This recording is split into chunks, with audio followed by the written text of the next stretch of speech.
पंढरीचा सदा संग हरिदासांचा. आता तुम्हाला मी अभंगाचा सरळ सरळ असा भावार्थ सांगितला. मग अभंगाच्या भावार्थाकडे जाण्यापूर्वी थोडासा परिहार देणं गरजेचं असतं. मग गेली आज 4था दिवस कार्यक्रमाचा. मग आज आपण सर्वजण एकत्र येण्याचं कारण कुठलंही कार्य कारणाशिवाय घडत नाही. मग आजचं कारण जर म्हणलं तर आपल्या सर्वांचे लाडके दीपक भाऊ नांगरे यांच्या वास्तुशांतीनिमित्त चालू असलेला हा पंचदिनी कीर्तन महोत्सव.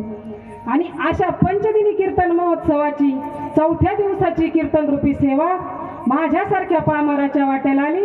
मी माझं भाग्य थोर समजते विठ्ठला.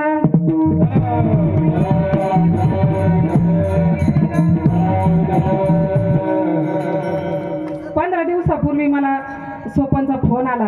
तो म्हणला का असं दीपकच्या घरी कार्यक्रम आहे आणि तुला 4थ्या दिवसाची कीर्तनाची सेवा घ्यावा लागेल. त्याला मी म्हणलं कार्यक्रम दीपक भाऊचा आहे, फोन तुम्हाला केला तू सांगतो, पण दीपक भाऊचं म्हणणं काय अगोदर त्यांना विचार. म्हणलं तुझ्या मनाने नको देऊ म्हणलं मला कार्यक्रम. ते म्हणला नाही अक्का जावई माझ्यापाशीच उभे आहेत म्हणे इथं, त्यांच्यासोबत बोल म्हणे तू. आणि मग त्यावेळेस दीपक भाऊनी मला आज जो तुमच्या सगळ्यांच्या दर्शनाचा योग आला ते दीपक भाऊमुळं, म्हणून द्यावे तेवढे धन्यवाद.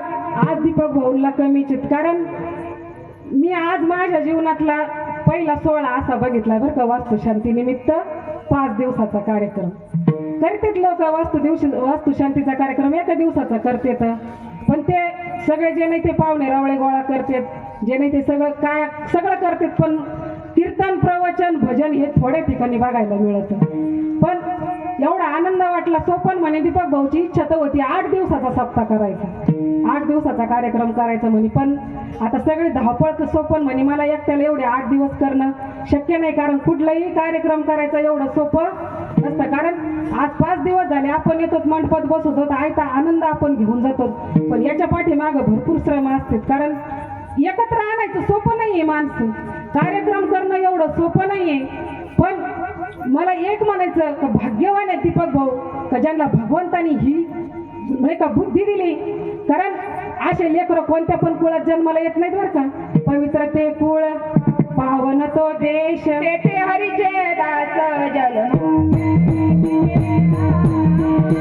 तेथे